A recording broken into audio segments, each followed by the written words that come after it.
अस्सलाम वालेकुम। मैं हूं फैसल तारड़। खान जी मुसलसल सुरखरू हो रहा है। गुज़श्ता रात मैर बुखारी की जानब से एक इंटरव्यू किया गया साबिक वजीर खजाना हफीज पाशा साहब का। तो हफीज पाशा साहब ने बताया कि इमरान खान के दौर में कोई डिफॉल्ट का खतरा नहीं था, ज़र मुबादला के ज़खायर भी बहुत अच्छे थे और कोविड 19 के बावजूद पाकिस्तान के ज़र मुबादला के ज़खायर के अंदर मुसलसल इजाफा हो रहा था। तो लिहाजा ये जो एक गुफ्तगू चली कि हमने मैशत को बचाने के लिए, रियासत को बचाने के लिए सियासत की कुर्बानी दे दी, पाकिस्तान दिवालिया होने लगा था, ये सब झूठ और बकवास था। ये साबिक वजीर खजाना हफीज पाशा ने इंकशाफ कर दिया। नंबर 2, इससे 2 दिन पहले आपको पता है कि ARY पारी मोहम्मद जुबैर साहब ने कहा था कि इमरान खान के दौर में जो एक्सचेंज रेट था 175 रुपए तक का, वो स्टेबल था और आपके पास जो है वो रिजर्व भी 16 अरब डॉलर से ज्यादा के पड़े हुए थे। लिहाजा अगर फरवरी मार्च के अंदर जब अदम एतमाद वाला ड्रामा हुआ था, इलेक्शन हो जाते तो मुल्क की ये हालत ना होती। अच्छा, उसके बाद जी रात को ही ARY न्यूज पर जो है ये अब्दुल अलीम खान IPP के सदर, उन्होंने इंटरव्यू दिया वसीम बादामी साहब को। उन्होंने सवाल किया, ये जो जलसे जुलसे होते हैं, सियासी जलसे होते हैं, क्या ये जो इल्जाम है कि एजेंसियां बंदे लेके आती थी इमरान खान के जलसे के अंदर, एजेंसियां बंदे लेके आती थी, एजेंसियों ने इमरान खान को प्रमोट किया, ये जो कहा जाता है कि 2011 का जो जलसा था ये भी एजेंसियों ने करवाया था। अलीम खान ने कहा, मैं 10 साल से जायद जो है वो PTI में रहा हूं और जितने भी जलसे हुए हैं 2011 से लेकर आगे जो 4 बड़े जलसे हमने मीनारे पाकिस्तान पर किए हैं, उन सब का इंचार्ज मैं था। उन्होंने कहा कि बेशक मैंने PTI छोड़ दी, मैंने अलग जमात बना ली, सख्त मुखालिफ हूं, अब मैं इमरान खान का खुला मुखालिफ हूं, लेकिन कोई भी जलसागाह पैसों के जोर पर नहीं भरी जा सकती। या एजेंसियां बंदे लेके आए या पैसे देकर लाएं, जलसागाह ऐसे नहीं भरी जा सकती। PTI के मीनारे पाकिस्तान के 4 जलसों का इंचार्ज था। लोग अपनी मर्जी और जज्बे के तहत PTI जलसे में आते थे, उनका मर्जी से आते थे लोग, ऐसा नहीं हो सकता उनका बिरयानी खिला के लोगों को ले भी आए तो वो सिर्फ आते हैं 10-15 मिनट के लिए, उसके बाद वो मतलब पूरा करके निकल जाते हैं। तो ये पॉसिबल ही नहीं है कि जो है वो ऐसे ही लोग आ जाएं। तो इमरान खान का जितना भी क्राउड होता था वो सारा जेन्युइन होता था। इमरान खान ने जनाब, अगर से रात को मैंने आपको बताया था उनकी तबीयत भी ठीक नहीं है, तो इस्लामाबाद हाई कोर्ट के अंदर बिल आखिर उन्होंने तोशाखाना और 190 मिलियन पाउंड जो नैब रेफरेंस है उसकी जमानत बाद अज गिरफ्तारी के लिए इस्लामाबाद हाई कोर्ट से रजू कर लिया है।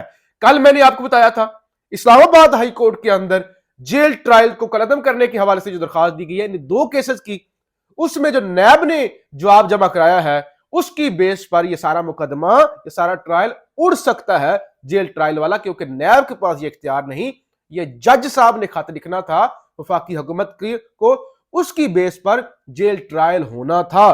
तो अब जनाब इन दोनों केसेस के अंदर इमरान खान साहब पर जो ये दोनों केसेस हैं उन पर जमानत के लिए इस्लामाबाद हाई कोर्ट से रजू कर लिया गया है, क्योंकि जो ट्रायल कोर्ट है उन्होंने जमानत मुस्तरद कर दी गई थी। तो अब यही 2 केसेस हैं जिनका ट्रायल इमरान खान के खिलाफ चल रहा है, बाजार साइफर भी चल रहा है। साइफर के अंदर भी आज वो सफीर साहब, असद मजीद साहब वो पेश होंगे, आज उन्होंने गवाही देनी है कि जो है वो जाहिर है असद मजीद साहब ने साइफर, उनके साथ डोनाल्ड लू की मुलाकात हुई थी, उन्होंने साइफर लिखा था और इससे पहले वो बयान में कह चुके हैं कि साइफर में धमकी या साजिश जैसे अल्फाज का कोई हवाला नहीं था। यानी खुद ही कहा डिमार्श करें, खुद ही साइफर लिखा कि ऐसा ऐसा हो गया है, डिमार्श करें। जो है इन्होंने ऐसी जुबान इस्तेमाल क्यों की है, धमकी अमेज, और गवाही में बेचारों ने कहा था कि ऐसा कुछ नहीं था। तो बहरहाल आज फिर असद मजीद साहब की वहां पे भी जो साइफर केस के अंदर गवाही होने जा रही है, बड़ी अहम गवाही है। अच्छा, तो ये 2 केसेस जो तोशाखाना के हवाले से और ये नैब के रेफरेंस, इसके हवाले से इस्लामाबाद हाई कोर्ट से रजू कर लिया गया जमानत के हवाले से। आज सुप्रीम कोर्ट के अंदर बड़े केसेस की समाअत हुई। बड़े जो है दो बड़े शौकत अजीज सदीकी, जज शौकत अजीज सदीकी की बरतरफी के हवाले से, फिर कासम सूरी का जो वो एमएनए बने थे और उसके बाद उन पे लगा था इल्जाम कि ये जाली वोटों से आए हैं, धांधली से आए हैं, तो उन्होंने स्टे ले लिया था और स्टे की बुनियाद पर उन्होंने जो है वो बाकी अरसा गुजारा। तो उस हवाले से सुप्रीम कोर्ट के अंदर समाअत हुई सबसे पहले ये जो जज शौकत अजीज सदीकी। अच्छा जी, अहमद खान साहब ने बड़ा वाज़ा कर दिया काजी साहब के सामने कि एक तकरीर की बुनियाद पर बजायर उनको हटा दिया गया, एस्टैब्लिशमेंट का प्रेशर था, कोई कार्रवाई किसी जज के खिलाफ जब कोई शिकायत होती है, मिसकंडक्ट होता है, तो सुप्रीम जुडिशल काउंसिल के अंदर मामला जाता है, लेकिन इनके खिलाफ कोई कमीशन, कोई सुप्रीम जुडिशल काउंसिल किसी प्रोसीजर को फॉलो नहीं किया गया, डायरेक्ट ही इन्हें हटा दिया गया। तो बहरहाल इस हवाले से या तो इन्हें बहाल किया जाए, या फैसला कलदम किया जाए, और या फिर इस हवाले से जुडिशल कमीशन बनाया जाए, बाकायदा जो है वो इन्वेस्टिगेशन तो हो। अगर फैज हमीद साहब मुकर रहे हैं और वो अपना वकील लेके आ गए हैं, तो अब फिर भी इस हवाले से कोई इन्वेस्टिगेशन तो हो। ख्वाजा हारिस साहब बड़े तगड़े वकील किए हैं फैज हमीद साहब ने। तो बहरहाल अब समाअत हुई, लंबी चौड़ी समाअत हुई, उसमें नहीं हम जाते, फैसला जो महफूज हुआ है, और जो 4 सवाल पूछे गए हैं काजी साहब की जानिब से, जरा ये सुनिएगा। अच्छा, सुप्रीम कोर्ट ने 4 सवालात पर फैसला महफूज किया है। सवाल नंबर 1 है, अगर जस्टिस शौकत सदीकी के खिलाफ इंक्वायरी आइन और कानून के तहत नहीं हुई तो इसका नतीजा क्या होगा। सवाल नंबर 2 है कि शौकत अजीज सदीकी की उम्र 30 जून 2021 को 62 साल मुकम्मल हो चुकी, यानी वो रिटायरमेंट की मुद्दत को पहुंच गए। अब अपील मंजूर हुई तो क्या रिलीफ दिया जा सकता है? क्या रिलीफ दिया जा सकता है कि अगर अपील मंजूर हो जाती है और साबित हो जाता है कि उनको जबरदस्ती हटाया गया था। अच्छा, नंबर 3, क्या supreme court supreme judicial council को मामला दोबारा भेज सकती है? ये। और नंबर 4, अगर काउंसिल की कार्रवाई की जरूरत नहीं तो क्या शौकत सदीकी की तकरीर बजाते खुद कोड ऑफ कंडक्ट के खिलाफ नहीं? अब ये चारों सवाल कि वो उनकी तो रिटायरमेंट की मुद्दत पूरी हो गई, कि अब अगर वो हक सच पर निकल आते हैं, वो साबित हो जाता है कि उन पर जो इल्जाम लगे वो गलत थे, उन्हें वो जो फैज हमीद पर और एस्टैब्लिशमेंट पर इल्जामात लगा रहे हैं वो दुरुस्त हैं, तो फिर वो तो रिटायर हो गए थे, उनकी मुद्दत तो पूरी हो गई थी। अब क्या हो सकता है?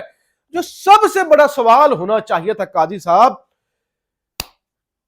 आईएसआई ने, फैज हमीद साहब ने, अगर यह साबित हो जाता है कि उनके कहने पर एक जज को ओहदे से हटा दिया गया है, जजों को खरीदने की कोशिश हुई, जजों को कंट्रोल करने की कोशिश हुई, तो वो जो खरीद रहे थे, वो जो जजों को हटवाते हैं, वो जो जजों से फैसले लिखवाते हैं मुबैना तौर पे, या जिन्होंने जजों को ब्लैकमेल किया, उनका क्या होगा? यानी उनको कोई सजा नहीं, उनके लिए कोई कुछ नहीं, खुली छुट्टी। ऐसा मतलब ये अजीब ड्रामा। और फिर आज जो कासम सूरी वाला केस था, तो उसके अंदर बड़े जज्बाती नजर आए जो है वो चीफ जस्टिस साहब। कासम सूरी मुल्क में आईनी बुरहान की वजह बने। कासम सूरी ने हुक्म इम्तना लेकर पूरी असेंबली मुद्दत को एंजॉय किया। अब कह रहे हैं असेंबली खत्म, केस गैर मुअस्सर हो गया। कासम सूरी पर क्यों ना आइन शिकनी की कार्रवाई का हुक्म दिया जाए। हुक्म इम्तना लेने के बाद मुकदमा समाअत के लिए मुकर्रर नहीं करने दिया गया। सुप्रीम कोर्ट के अंदरूनी सिस्टम के साथ हेरा फेरी की गई और वकील नईम बुखारी ने आगाह किया कि कासम सूरी का मुकदमा दीगर केस के साथ अदालत ने यकजा कर दिया था। चीफ जस्टिस ने बरहमी का इजहार करते हुए रिमार्क्स दिए, कौन सा मुकदमा लगना है कौन सा नहीं, सुप्रीम कोर्ट में पहुंचने वाले लंबे हाथ खत्म कर रहे हैं। मालूम है मुकदमात कैसे यकजा कराए जाते हैं। सुप्रीम कोर्ट ने कासम सूरी का केस मुकर्रर न होने और स्टे बरकरार रहने पर रजिस्ट्रार को नोटिस करते हुए 3 हफ्ते में रिपोर्ट तलब कर ली। अदालत ने कासम सूरी के हरीफ लश्करी रहसानी को भी नोटिस जारी कर दिया और उन्होंने कहा क्यों ना हम कासम सूरी के खिलाफ आर्टिकल 6 की कार्रवाई करें। अच्छा, अब इस पर नईम बुखारी ने बड़ा सरप्राइज दिया, बड़ा वो जनाटेदार थप्पड़ मारा काजी साहब पर। काजी साहब ने कहा, मैं 1982 से कानून प्रैक्टिस कर रहा हूं, सब जानता हूं क्या होता है। 1982 से मैं जो है ना कानून की प्रैक्टिस कर रहा हूं, मुझे पता है कि किस तरह स्टे ले लिए जाते हैं, क्या होता है क्या नहीं होता। नईम बुखारी साहब ने कहा, मैं 1972 से, यानी आज से भी 10 साल पहले से हाई कोर्ट का वकील हूं, कुछ चीजें पहली बार सुन रहा हूं। मैं भी कुछ चीजें पहली बार देख रहा हूं जो सुप्रीम कोर्ट के अंदर तमाशे हो रहे हैं। आप तो 1982 से है ना। बहरहाल काजी साहब अब बड़ा सख्त उनका इम्तिहान है, जो है वो अपने आप को हर रोज एक्सपोज कर लेते हैं। जब भी वो पीटीआई की चीज सामने आती है तो उनका खून खोलने लगता है, उनको आइन याद आने लगता है, आइन का आर्टिकल 6 याद आने लगता है, और वो फिर जब वो एस्टैब्लिशमेंट जर्नैलोजी उन लोग की बात आती है फिर उधर ही सहम जाते हैं, उधर ही बैठ जाते हैं। बहरहाल जावेद हाशमी साहब जो कल पीटीआई के हक में दस्तबरदार हुए थे, आज कहते हैं इमरान खान जेल में बैठा है, मगर जब वो बोलता है तो ऐवाने इक्तदार के दरो दीवार कांपने लगते हैं। और फिर सुहेल वड़ाई साहब ने भी आज आर्टिकल लिखा है, उन्होंने कहा एक बाजवा का डॉक्ट्राइन था, अब आसम मुनीर साहब का डॉक्ट्राइन आ गया है। बाजवा डॉक्ट्राइन के अंदर सियासी पार्टियों को कहा जाता था हमारी असासा है, और आज वो सियासी पार्टियां जो है वो तोड़ी जा रही हैं, इंसाफ नहीं हो रहा, डंडे के जरिए पूरा मुल्क चलाने की कोशिश हो रही है, अवाम के दिलों में मुसलसल नफरत बढ़ती जा रही है। तो हमेशा तो इन्होंने भी नहीं रहना, बाजवा नहीं रहा तो आसम साहब ने भी नहीं रहना। तो उन्होंने कहा कि ना बाजवा साहब के तजर्बे से कुछ मिला, इस तजर्बे से भी कुछ हासिल नहीं होगा। और फिर आखिरी खबर सुन लीजिए बड़े ध्यान से, पीटीआई ने इंट्रा पार्टी इलेक्शन दोबारा करवाने का फैसला कर लिया है। जी हाँ, इंट्रा पार्टी इलेक्शन, जिसकी बेस पर काजी साहब ने पीटीआई से इंतखाबी निशान छीना बल्ले का। अब खबर यह आई है कि 8 फरवरी से पहले 8 फरवरी 2024 से पहले इलेक्शन से पहले पीटीआई ने इंट्रा पार्टी इलेक्शन करवाने का फैसला कर लिया। सेनेटर अली जफर साहब ने इसकी तस्दीक भी की है, क्योंकि जो है इलेक्शन के 3 दिन के अंदर अंदर ये शर्त होती है कि आजाद उम्मीदवार किसी भी जमात में आ सकता है। तो उससे पहले पीटीआई चाहती है कि इंट्रा पार्टी इलेक्शन जो है करवा के अपना इंतखाबी निशान वापस लेके, ताकि कोई कानूनी जवाज न रह जाए और हार्स ट्रेडिंग ये जो मंडी लग सकती है, कोई ऐसी सूरत हाल ना बने।